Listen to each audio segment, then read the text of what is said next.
Did it, did it.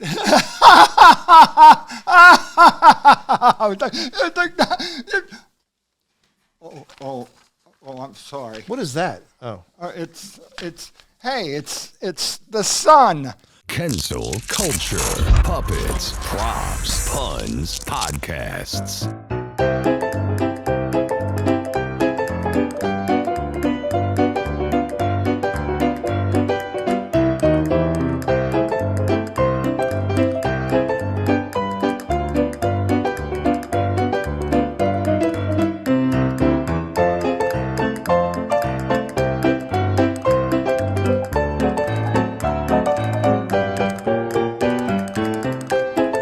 Where do we go for the sun? California. Hey, ladies and gentlemen, welcome back to another edition of Kensil Culture, the pop culture magazine. I'm the legendary Wid, and here's the grand poobah of trivia right here, ladies and gentlemen. Let's hear it for Beach Boy number 7, Mr. John Kensil. Hey, you smelly nerds. Wait, we just had a picture up here of the sun. It was like the National Enquirer, the Yankton Times, the Globe, all those things, right? But it's funny. I just have look at the last days on there. Of Nostradamus. All right, in the 70s, Nostradamus was a predictor. A predictor. What would you call him? I would call him a predictor. Yeah, right.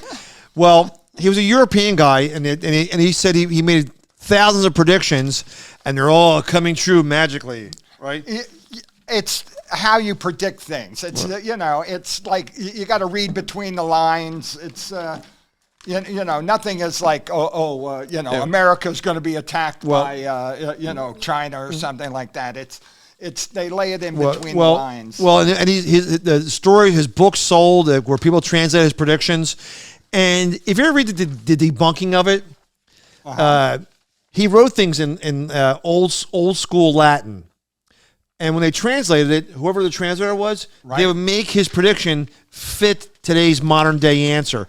Like he said, a man from the East will conquer the world. And they go, that means Hitler. It's all BS, but people love reading this. In the 70s, they loved that UFO and Bigfoot predictions and Bermuda Triangle, Loch Ness Monster, Joy Behar. It says here that one of their predictions is, our planet will be shaken by a catastrophe events, including earthquakes, erupting volcanoes, and tidal waves. That's every year that happens, yeah. That's science. That's in my pants. That's earth science. And Jesus will appear in the midst of the crisis. Okay? I'm a good Catholic, but if Jesus comes again, hey, I'm all for it. But you straighten some of these kids out. In the summertime, people love going to the beach, right? And they love music. Oh, they love music. That deals with surfing and beaches. And one of my favorite groups for a long time has been the Beach Boys. And they kept current since 1962, okay? Yes. Going from surfing and cars to psychedelia to modern day, to sexist songs, to, songs that are not gender specific. Well, and it's neat when you read about the Beach Boys because Wid's a big fan of Brian Wilson. Yeah. And Brian Wilson, I think, was driven insane by his trying to become a perfectionist. According to Mike Love, it was he took some sort of drug or something and went to fried his brain. The thing, he had a major mental breakdown, and was replaced by the one and only Glenn Campbell when they went out on tour. Oh, that's right, he did. It's interesting because he was like the West Coast version of Phil Spector. That's what he wanted to be. He always said, I want to be like Spector. I want to be like Phil. I want it to sound like that. And it's neat, the songs too, like la la la la la la la la la la. And well, Phil Spector was known for all those layers of harmonies and layers of that wall of sound that was called. Well, he tried to do it with surf music, and actually, I think he succeeded. He did what he wanted. Right. But Mike Love was the main singer of the Beach Boys, with Brian Wilson, big songwriter and vocalist. But Mike Love was the tall, geeky guy who wore a Greek fisherman's cap because he was bald. A lot of rumors went around that he was a big a-hole. Okay? Oh, I hear that a lot. And Mike says, in his defense, that a lot of the people who were surrounding Brian Wilson. Brian would put out these rumors about him because they were looking out for Brian. And Brian had he was helped by Mike a real lot. They were cousins. He was helped by Mike a real lot to writing the lyrics, okay, into at least 35 songs. Right. When Mike Love, at one time, he sued, okay, his own cousin for copyrights on the songs so he could get residuals. Right. And they awarded Mike Love I think $1.5 million, which was like a drop in the bucket for the royalties he would have got if he was given. But they say it was the father. Okay. Well, that's why the father, the Beach Boys, when their steam kind of ran out, like probably 67, 68. The psychedelic, the Led Zeppelin and the Beatles were all popular. The surf music was like bubblegum, like a Frankie Avalon movie. It's all right. Things are getting more serious and different. But that's right. I heard the father sold the rights to the Beach Boys music for like $100,000. Yeah, he sold the rights to behind their backs. Yeah. Okay, he sold the rights to a lot of their early stuff.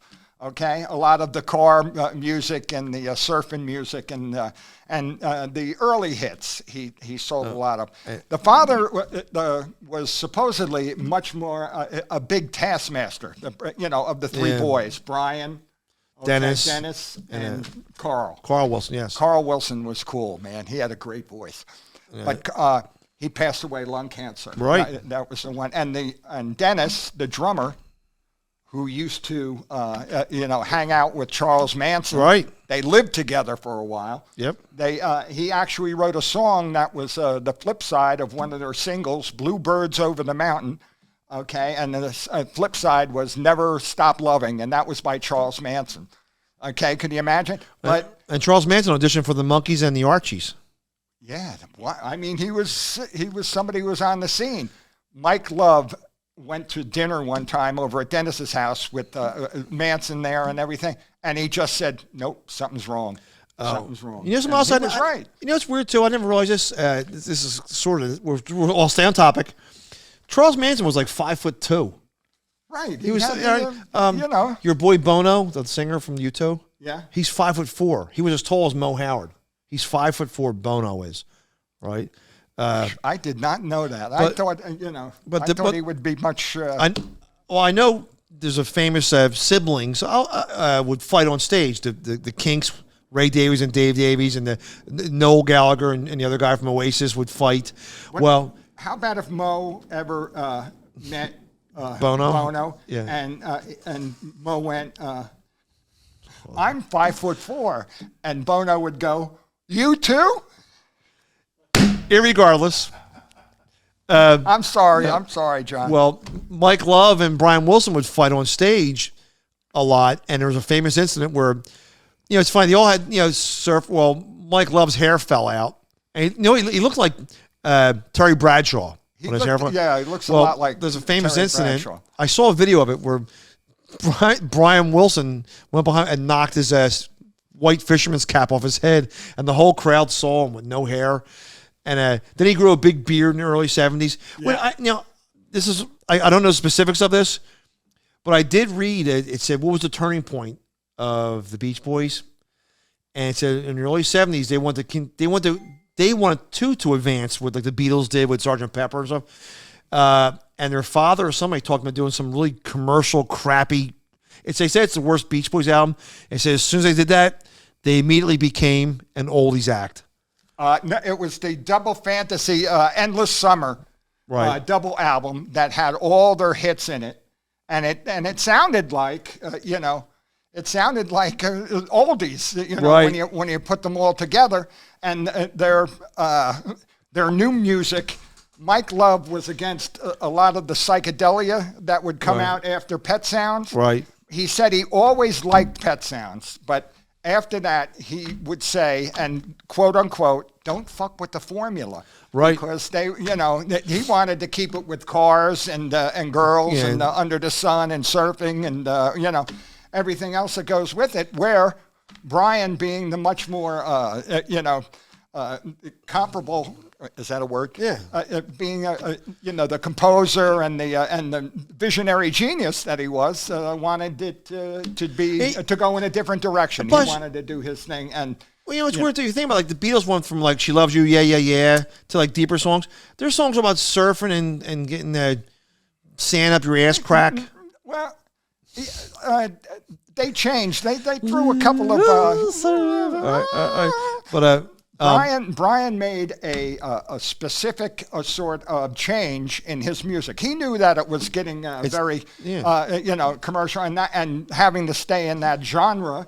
And he wanted to expand a little bit, and he wanted to put something out that, was different. So he put out his Phil Spector homage, okay? He used the same musicians and everybody. The Beach Boys didn't play on the thing. They sang, and they went out on tour with Glenn Campbell, and when they got back, everything was set up for them. Everything was already recorded. All they had to do was put their voices on there. So, Mike Love, Wid recently gave me a CD of, was it Smile or Pet Sounds? But it's Smile. It's the expanded version, and there's a couple of really good songs in there, but a lot of it's really ponderous. It's way right, and there was way too much. Maybe if you're high. They changed lyricist. It went from they went from Mike Love to I forget the guy. But he had other collaborators who were much more into the mystic, the psychedelic, it was the feelings that you got from Pet Sounds. That's a great way of saying it. It was psychedelic surf music, but even there's songs with no vocals. There's one, and your harps and waves crash. It was just like they talk about Guns N' Roses having bloated songs like November Rain and their version of Live and Let Die and Knock on Heaven's Door. Mm-hmm. They're good songs. They stretch them out with an orchestra. It's way too much. It's overindulgence. Beach Boys knew how to make a hit, okay?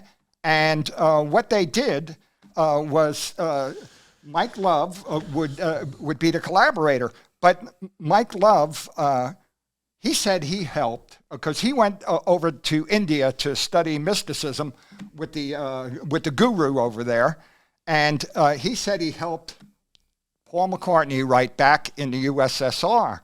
Which is a Beach Boys song. Which is almost, Back in the USSR. Well, the beach, which is right off of that.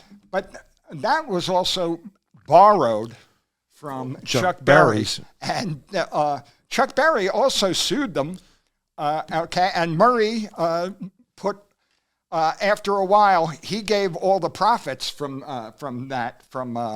Surfing USA, right. Everybody's gone surfing, and it's a ripoff of Chuck Berry, and Murray, the father, gave the credit to Chuck Berry. And Surfing USA, Back in USSR. He got most of the monies and everything from it because he was suing them. It's interesting. It's they still tour, and I went to a Chiller Theater the very last one, and the Beach Boys were there, but I don't know if Brian Wilson was there, but Mike Love was there. He's 82 years old. And it looked like I said, like an old man you see playing chess on the beach. And I've heard other people say, too, that in concert, that's a lot of it's pre-recorded vocals. And he just stands there like, hey, man, let's go surfing. They got sand, and let's go to the Yankton Lakes. I stood 10 feet away from him, 8 feet away from him, at the World Cafe in Philadelphia when he played an afternoon show. Mike Love or Brian Wilson? Brian Wilson. Yes. And his outfit. And can I tell you, he was singing. He was singing when I saw him, and I couldn't believe he still had the chops. I think he had a stroke. He does sing, but he sings at the side of his mouth like, you know what? You're right. But he does have it, though. Now, Whit has glasses on. Michael Sembello, who's actually from Philadelphia, who sang Maniac from the Flashdance. She's a maniac. And your boy Christopher Cross with Sailing Takes Me Away. Yacht Rock. Right. When Brian Wilson tours on his own, and he do Beach Boy songs, their harmonies sound just like the record. It was very interesting. Well, we've got a little bit of time left, but Mike Love this past recently is in the news. Mike Love is once again relevant. He's in hot water, for what he said about Surfer Girl.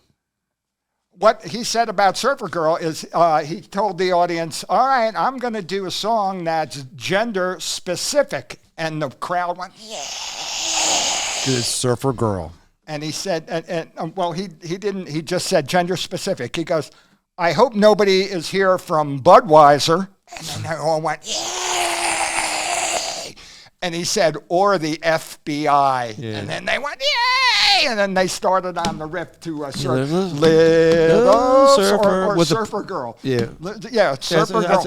But Surfer Girl. He's 82 years old. He has a license to do that. When I saw him in concert, he used to make fun of, he goes, here, this song's going out to Mick Jagger and his boyfriend, David Bowie. Okay, he would say stuff like that. And that's why this was like, 20 years ago on the beach at Wildwood that I saw him. But God bless Mike Love, and we hope the Beach Boys stick around until they're beach men. Okay? Ladies and gentlemen, this has been another edition of the Pop Culture Magazine, Kensil Culture. I'm the legendary Wid, and our namesake, Mr. John Kensil, who wants you to subscribe and push that bell and share it.